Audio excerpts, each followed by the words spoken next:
سال کی طرح اس سال بھی ماہ رمضان آیا تو میں نے اپنی غریب بہن کو یہی کہا کہ وہ افطاری میرے ہی گھر آ کر کرے گی۔ میری دونوں بہنوں کی شادی ہو چکی تھی، مگر میری ایک بہن کے حالات ٹھیک نہیں تھے اور اس کا گھر بھی ہمارے ہی محلے میں تھا، اس لیے میں اکثر اسے بلا لیا کرتا تھا۔ اور آج میری بہن ہمارے گھر آئی ہوئی تھی اور جس بات کا ڈر تھا وہی ہو گیا۔ میں پچھلے 1 گھنٹے سے اپنی بہن کے شکوے سن رہا تھا۔ وہ روتے ہوئے بار بار میرے سامنے اپنی چھوٹی بیٹی کا چہرہ کر رہی تھی جس کے گال پر ایک لمبی کھرونچ کا نشان تھا۔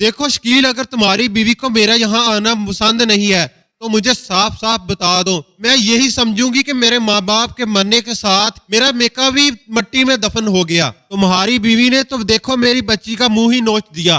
بڑی بہن کے یہ الفاظ سن کر میں تڑپ گیا۔ آخر مجھ جیسے غیرت مند بھائی کو یہ کیسے گوارا تھا کہ اس کی بہن کے اس کے گھر سے روتے ہوئے جائے۔ میں مرین باجی سے شرمندہ ہو کر معافی مانگنے لگا کہ یہ آپ کے بھائی کا گھر ہے اور میں نے آپ کو افطاری پر خود بلایا تھا، بس آج دفتر میں کام بہت تھا، میں نے دفتر میں ہی روزہ کھول لیا تھا، اس لیے مجھے آنے میں دیر ہوگی۔ لیکن اب گھر آ کر میری بڑی بہن کے گلے شکوے سن کر میرا سر درد سے پھٹنے لگا تھا۔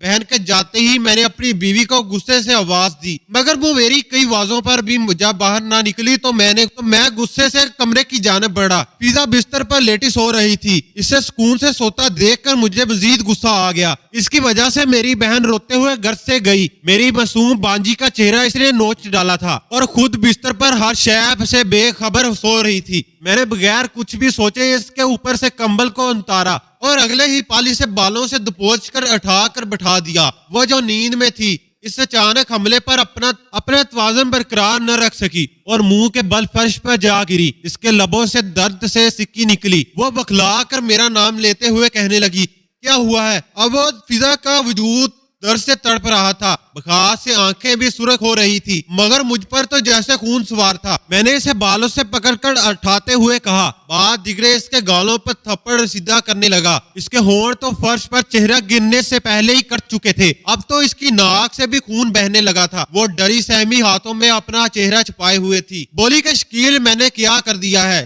جو آپ مجھے یوں مار رہے ہو؟ مجھے اس کی حالت پر ذرا رحم نہ آیا بلکہ اس کی معصومیت پر غصہ آیا تھا۔ پھر جو کچھ بہن نے کہا وہ سب میں نے اسے یاد کروایا تو وہ حیران رہ گئی، پھر میرے قدموں میں گر کر بیٹھ گئی اور روتے ہوئے بولی، شکیل مجھ سے قسم لے لے، میں نے جان بوجھ کر کچھ نہیں کیا تھا۔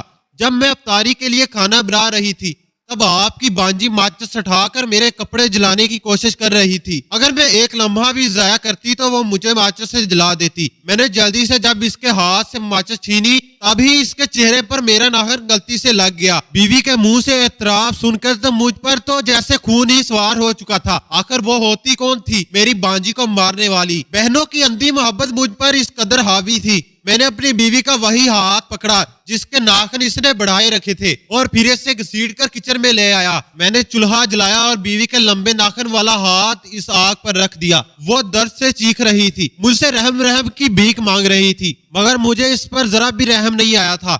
ناخنوں کے ساتھ ساتھ اس کی انگلیاں بھی جل چکی تھی۔ اسے درد سے تڑپتا دیکھ کر جیسے میرے دل اندر تک تسکین اتری تھی۔ میں اسے وہیں چھوڑ کر کمرے میں چلا آیا۔ میں نے فوراً اپنی بہن کو فون کیا اور بتایا کہ میں نے اپنی بیوی کو اس کے کیے کی سزا دے دی ہے، اب وہ دوبارہ آپ کے سامنے ایسا کچھ بھی نہیں کرنے کی ہمت کرے گی۔ میری بہن یہ سن کر خوش ہوئی تھی اور پھر آخر میں بولی، تم دنیا کے سب سے اچھے بھائی ہو، یہ تم جیسے ہی بھائی ہوتے ہیں جو اپنی بہنوں کو ماں باپ کی کمی محسوس نہیں ہونے دیتے، بس کبھی بیوی کی باتوں میں مت آنا۔ بہن کے الفاظ سن کر میرا سینہ تو جیسے فخر سے چوڑا ہو گیا تھا، میرے دل میں سکون سا اتر گیا اور میں بستر پر لیٹ کر سو گیا۔ ایک پل بھی مجھے اپنی بیوی کا خیال نہیں آیا تھا جس کا وجود بخار سے تڑپ رہا تھا، اور میں نے کتنی بے دردی سے اسے اٹھا کر اسے فرش پر پٹکنے کے بعد پھر تھپڑوں کی برسات کرتے ہوئے آخر میں نے اس کا ہاتھ بھی جلا دیا تھا۔ پوری رات مجھے سسکیوں کی آوازیں آتی رہی لیکن میں سویا رہا۔ صبح سحری کے وقت میری آنکھ کھلی تو میں فوراً اٹھ کر بیٹھا۔ میں 5 وقت کی نماز روزہ دار رکھنے والا انسان تھا۔ ہمیشہ یہی کوشش رہتی کہ دنیا کا ہر کام چھوڑ جائے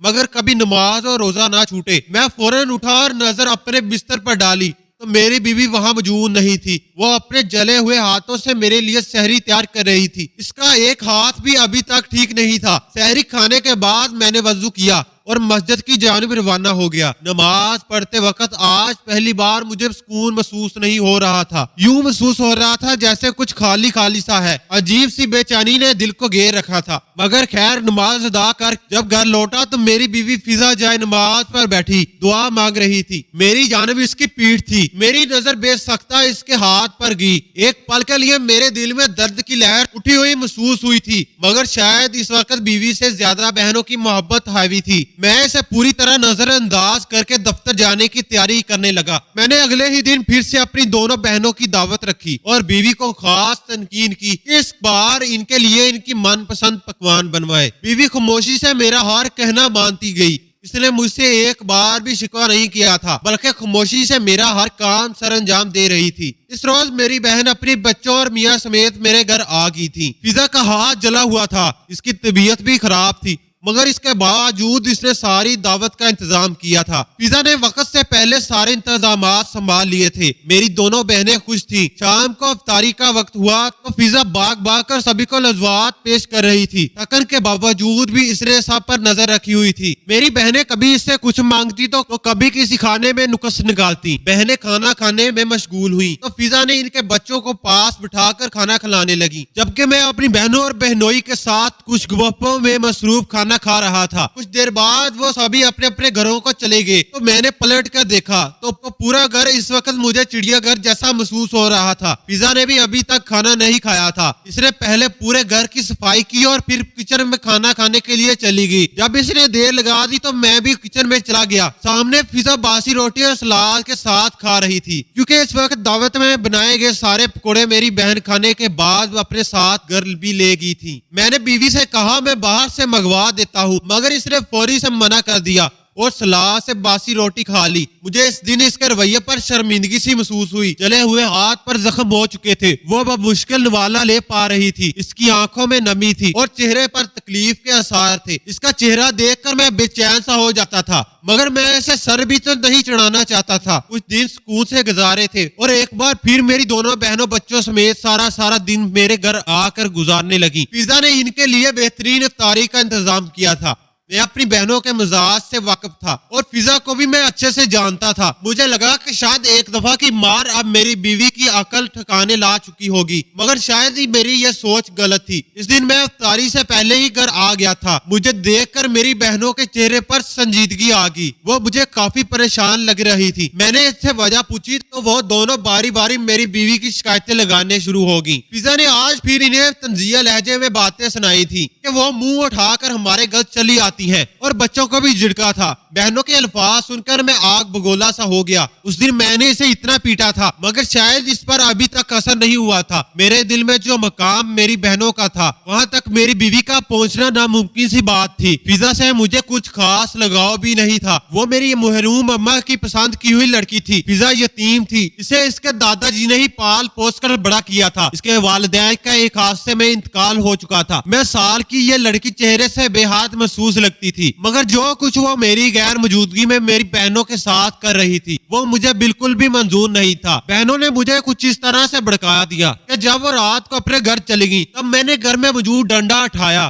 اور فضا کے کمرے میں چلا گیا۔ وہ بستر پر لیٹی سو رہی تھی جب میں نے بغیر ترس کھائے اسے ڈنڈے سے پیٹنا شروع کر دیا۔ اچانک حملے سے وہ نیند میں آنکھیں بند کیے ہوئے چلا اٹھی۔ وہ گنگوادی کے عالم میں بستر سے اٹھ کر زمین پر گر گئی، مگر میں تو اس وقت اس پر ظلم کی انتہا کر بیٹھا تھا جہاں سے تمام تجربات محسوس ہی نہیں ہوتے تھے۔ فضا جب مکمل ہوش میں آئی اور مجھے خود کو مارتے ہوئے دیکھا تو میرے قدموں میں گر کر معافیا مانگنے لگی، کہنے لگی کہ مت مارے، اب آئندہ کبھی آپ کی بہنوں کے سامنے بھی نہیں جاؤں گی۔ اسے مار مار کر میرے ہاتھ تھک چکے تھے، یوں لگتا تھا جیسے میری بڑی کلائی کا جوڑ ہل چکا ہے۔ نہ جانے اس نازک وجود کا کیا حال ہوا ہوگا جو مجھ جیسے تندرست مرد کے ہاتھوں پوری قوت سے کئی ڈنڈے اپنے وجود پر برداشت کر چکی تھی۔ اگلے روز بہنوں کو جب پتا چلا تو وہ مجھے خوشی سے شاباش دینے لگی۔ میرے لیے تو اتنا ہی کافی تھا کہ میری بہنیں مجھ سے راضی ہیں۔ آہستہ آہستہ وقت گزرتا گیا اور میرے دل میں میری بیوی کے لیے بچی ہوئی محبت کا احساس بھی ختم ہوتا چلا گیا۔